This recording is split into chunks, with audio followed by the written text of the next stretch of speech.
for somebody who within his first term of office have been able to unite Anambarians within a short period of time by making sure the backlog of some of the deficits in governance were taken care of, I think he has proven himself. Well, Anambra State is a state. Yes, it's a state. Nigeria is a federation. Of course, because you must have started somewhere to prove your mettle. That's where you have records of service. And his record has shown clearly that he has shown difference in how he wants to deal with issues. But do you think it's politically wise to give such a well-defined time span? Because the fear of those who support him is that he's at risk of joining that long list of politicians who make promises they can't keep. And probably an opportunity for also him to break the jinx of politicians who make promises and fulfill them. Good point.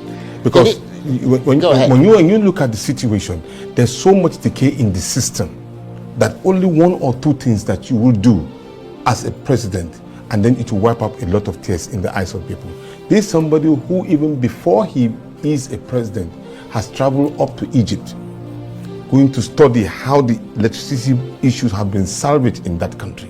Even if it's that particular one that he's able to do, he has proved a lot of doubting Thomas is correct. Yeah, but the point is that it's not that particular one. It's not one. So when you say stability, when you say that you're going to restore stability within 2 years, I mean, it's an attractive message, but one has to wonder how practical it is, because restoring stability is a broad term. But when you break it down, we're looking at political, economic, and social stability. We're talking about energy stability, electricity, education, health institutions, and the health workforce, poverty, agriculture, democracy, etc. I mean, the experts say that will take a long, frenetic time and will require substantial investment. Some estimates are already suggesting that to do this, he will require, I mean, hundreds of billions of dollars.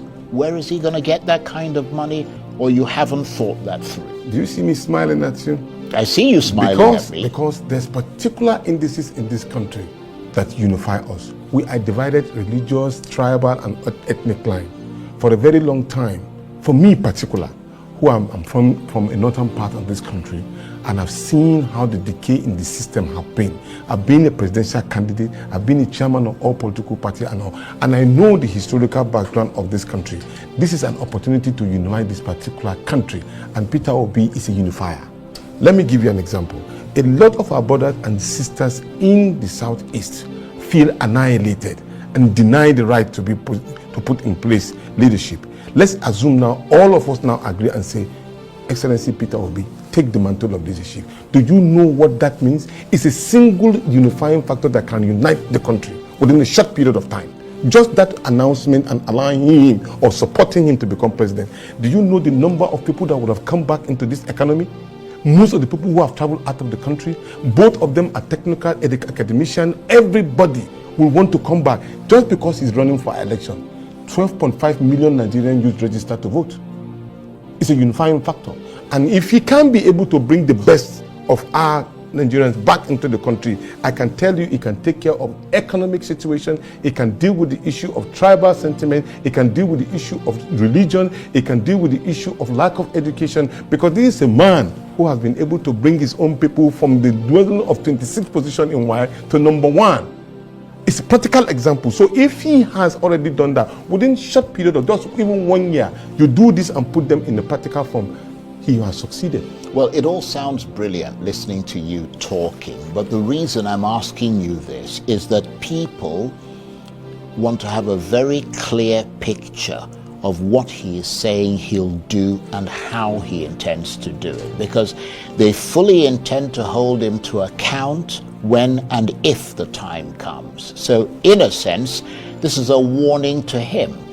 Don't make radical promises you can't keep. Don't betray the trust of the people because of the ambition you have to be president. Because people don't want the already bad news in their lives to be magnified if the hope they place in him is torn.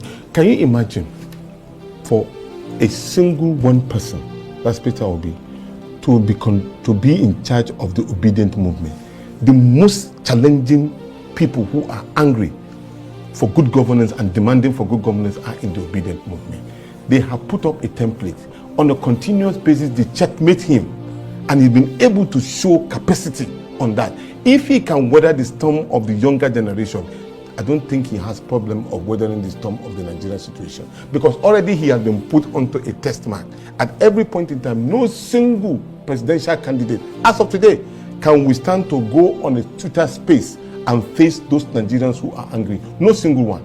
And he has been able to do it time without number. That shows you that he has the capacity to lead and challenge the status quo. It's an open challenge. If any one of them, including Mr. President, can do that open space, pilot fact is there. Please check on them. Go there and speak to Nigerians. And they will ask you picking questions, something that had to do with their life, and they want concrete answers. So he has been able to give on how and why and what he can do as a person, and he has been able to exemplify himself clearly. We are not supporting anybody. We are supporting somebody who has capacity, credibility, and has intellectual knowledge of what the problems are and is ready to deal with it headlong. Right. So just to be clear, he understands what the problems are. He has information about what resources he has available to tackle them, and he's going to attack them as fast as possible. And that is his mindset, and nothing is going to block him or thwart his efforts in getting this agenda through if elected. Quite all right. Let me give you another example. In Nigeria, we look at leaders and followers. Some look at followers as with level of disdain. I'm talking about somebody who, to me, it's amazing. He went to an Almajiri school. He's from the southeast. He went to the Almajiri school. Not only did he sit with them, he was not even holding them in the, they may be smelling probably anything. No, he went into their toilet to see what their challenges are. And then he built them a toilet. He didn't stay behind and say, no, somebody, some aides, go and look at it and tell me what. No, it was him who went there by himself. This is practical example of compassion and care for the people. For me, that particular day, he redoubled my effort in working with him. And I know a lot of people were interested. A lot of Northerners who were doubting who he is and what he can do showed example. And even today, it may be amazing to you, a team of leaders from an Emirate Council came to give him an award, take him a Chief Secretary Council, even though he doesn't believe in it. But one way or the other, it's a show of acceptance. And what did they say? We are happy that you are able to come and build borehole for us. We saw how you invest in entrepreneurship of our young ones in the north. We saw how you go into the Islamic school. We saw how you celebrate Salah with us. That for us shows us that you are a man of compassion. What we want from you is just for you to just take it, keep it even in your archives, but let it be known that we are associating with you. These are clear-cut examples of what he has been able to do. And that's to show you that he can be able to do more if you have the resources. He's not in government and he's doing this. What about if he's in government? So you can put that particular into contest. But at this point, he doesn't know what party he intends to run under in 2027. Well, in the issue of the party, you can see gladiators, Nigerians, patriotic Nigerians are saying, look, this country is in dire needs of a gladiator, somebody who have that particular capacity to help us midwife into a new era, giving us a new country that all of us will be proud of. We are coming together. Let's salvage this country together. At that point, it has shown clearly there's a purposefulness in what they are doing. And parties will come easily because you have a candidate who, in the political terrain, will play with 6 million votes, even more than that.